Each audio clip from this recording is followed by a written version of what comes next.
नमस्कार दोस्तों, आप सभी पर माँ का आशीर्वाद और बजरंगबली की कृपा सदैव बनी रहे। आज हम बात करेंगे आध्यात्म से जुड़े बहुत ही महत्वपूर्ण विषय के ऊपर, कुंडलिनी शक्ति के बारे में। ये किस प्रकार की शक्ति है और मानव शरीर में ये शक्ति कहाँ स्थित होती है, ये किस प्रकार से जागृत होती है, और जब कुंडलिनी शक्ति एक साधक के अंदर जागृत होती है तो साधक के व्यक्तित्व में क्या बदलाव आता है, उसके जीवन में क्या परिवर्तन आता है। इन सभी बातों के ऊपर आज हम चर्चा करेंगे और आध्यात्म से जुड़े हर व्यक्ति के लिए कुंडलिनी के इन रहस्यों से परिचित होना बहुत जरूरी है। कुंडलिनी शक्ति क्या है, पहले इस बारे में बात करते हैं। तो कुंडलिनी शक्ति एक कॉस्मिक एनर्जी है, आध्यात्मिक ऊर्जा है जो ईश्वर द्वारा मनुष्यों को दी गई सर्वश्रेष्ठ शक्तियों में से एक है। ये एक दिव्य शक्ति है जो सर्प की तरह 3.5 फेरे लेकर शरीर के सबसे नीचे के चक्र मूलाधार चक्र में सुप्तावस्था में होती है, सोई हुई होती है। और हमारे भारतीय योग दर्शन में आदिशक्ति माँ भगवती को इस कुंडलिनी की शक्ति कहा गया है। और जब ये शक्ति जागृत होती है तो अपने स्वामी शिव से मिलने के लिए ऊपर की ओर उठना प्रारंभ होती है और 6 चक्रों को भेदती हुई सहस्रार चक्र तक पहुंचती है, जहां परम शिव के साथ मिलकर, अपने स्वामी के साथ मिलकर संपूर्णता को प्राप्त होती है। अब दूसरा प्रश्न कि इस कुंडलिनी शक्ति को जागृत कैसे किया जा सकता है। तो निरंतर आध्यात्म के क्षेत्र में रत रहते हुए, निरंतर ध्यान से, मंत्र जप से, गुरु कृपा से ये जो दैवीय ऊर्जा है, कॉस्मिक एनर्जी है, हमारे सहस्रार चक्र में प्रवेश करती है और वहां से होती हुई मूलाधार चक्र तक पहुंचकर इस कुंडलिनी शक्ति को स्पर्श करती है और तब ये कुंडलिनी शक्ति जागृत होती है और ऊपर की ओर उठना शुरू कर देती है। और जब ये कुंडलिनी शक्ति ऊपर की ओर उठती है तो 6 दरवाजों से होकर गुजरती है जिनमें ताले लगे हुए हैं। ये 6 दरवाजे कौन हैं?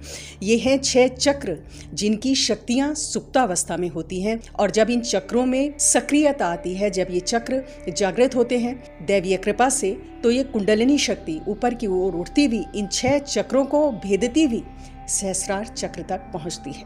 और जब ये कुंडलिनी शक्ति जागती है तो मनुष्य को, एक साधक को अलौकिक शक्तियां, अद्भुत शक्तियां प्राप्त होती हैं। उसकी जो शक्तियां सुप्तावस्था में थी वो जागृत हो जाती हैं और मानव देव सदृश हो जाता है, असीमित शक्तियों का, सिद्धियों का स्वामी हो जाता है।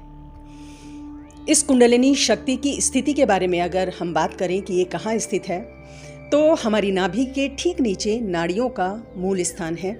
इनमें से 72,000 नाड़ियां निकलती हैं, जिनमें 3 प्रमुख हैं, इड़ा, पिंगला और सुषुम्ना।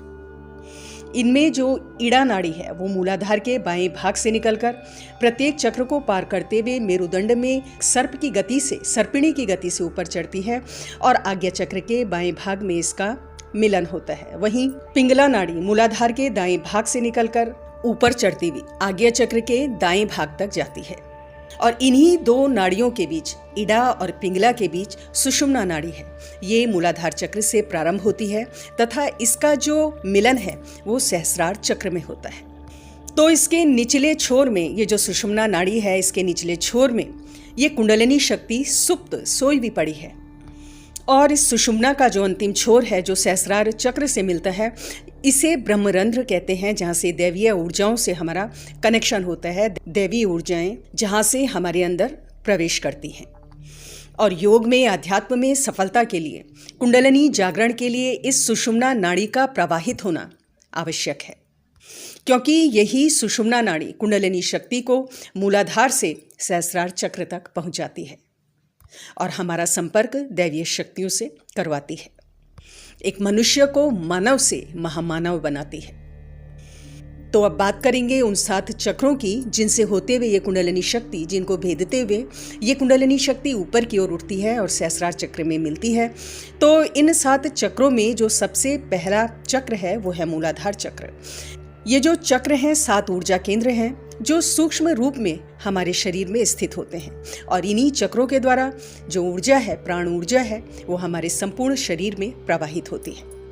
और ये चक्र जब असंतुलित होते हैं तो कई प्रकार की शारीरिक, मानसिक पीड़ाएं या समस्याएं एक व्यक्ति को होती हैं। और जब ये चक्र संतुलित होते हैं, नियंत्रित होते हैं, तो व्यक्ति शारीरिक, मानसिक, भौतिक सफलताओं को, संपूर्णताओं को प्राप्त करता है। तो शरीर का पहला चक्र है मूलाधार चक्र, जो रीढ़ की हड्डी में बिल्कुल निचले छोर पर जननेंद्रिय और गुदा के बीच में स्थित होता है। ये पृथ्वी तत्व से संबंधित चक्र है। इसका रंग लाल होता है। 4 कमल की पंखुड़ियों वाला ये चक्र होता है और इसका बीज मंत्र लंग है। एक मनुष्य में अत्यधिक भौतिकता और भोग की इच्छा, साथ ही आध्यात्मिक विकास की इच्छा, ये जो दोनों प्रकार की विपरीत इच्छाएं हैं, ये इसी चक्र से संबंधित हैं। अद्भुत कार्यक्षमता, भौतिक सफलता, जीवन शक्ति, साथ ही धर्म, अर्थ, काम और मोक्ष, इन सब पर नियंत्रण इसी चक्र के द्वारा होता है।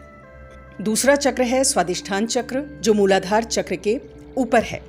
ये जल तत्व से संबंधित है। इसका रंग नारंगी है। 6 कमल की पंखुड़ियां इसमें होती हैं और इसका जो मंत्र है वो है वम। मैनेजमेंट की कुशलता, सौंदर्य बोध, जीवन शक्ति और काम ऊर्जा से संबंधित चक्र है। तीसरा चक्र मणिपुर चक्र है, जिसे नेवल चक्र भी कहते हैं। ये चक्र नाभि स्थल से थोड़ा सा नीचे स्थित होता है। अग्नि तत्व से संबंधित चक्र है। इसका रंग पीला है और इसका जो बीज मंत्र है वो रंग है। ये जो चक्र है उसमें 10 कमल की पंखुड़ियां हैं और विचारों में परिपक्वता, वाक्पटुता, भावनात्मक अभिव्यक्ति, इन सब से संबंधित ये चक्र है। इन सबको नियंत्रित करने वाला ये चक्र है। मणिपुरा चक्र व्यक्ति को आत्मबल प्रदान करता है और आध्यात्मिक, सही अर्थों में जो एक आध्यात्मिक उन्नति की तरफ जब व्यक्ति अग्रसर होता है तो मणिपुर चक्र के जागृत होने के बाद ही होता है। मानव शरीर में स्थित 72,000 नाड़ियों से संबंधित चक्र है और बहुत ही महत्वपूर्ण चक्र है। चौथा चक्र अनाहत चक्र है। ये वायु तत्व से संबंधित है और इसका बीज मंत्र यम है। हरे रंग का है। इसमें 12 कमल की पंखुड़ियां हैं। इस चक्र के जागृत होने पर सतो गुण व्यक्ति के अंदर जागृत होता है। सहृदयता, दया, प्रेम, करुणा, इन सब से संबंधित चक्र है। 5वां चक्र विशुद्ध चक्र है, जिसको थ्रोट चक्र या कंठ चक्र भी कहा जाता है। ये आकाश तत्व से संबंधित है। हल्का पीलापन लिए हुए नीला या फिरोजी रंग का ये होता है और इसका जो बीज मंत्र है वो हम है। इसमें 16 पंखुड़ियां हैं और इसके जागृत होने पर 16 कलाओं का ज्ञान साधक को होता है। विचारों में परिपक्वता, वाक्पटुता इसी चक्र से संबंधित है। 6वां चक्र आज्ञा चक्र है, जो भ्रुकुटी के मध्य में स्थित होता है और निरंतर ध्यान लगाने से, दैव कृपा से, गुरु कृपा से ये जागृत हो जाता है तो अपार सिद्धियों और शक्तियों की प्राप्ति साधक को होती है।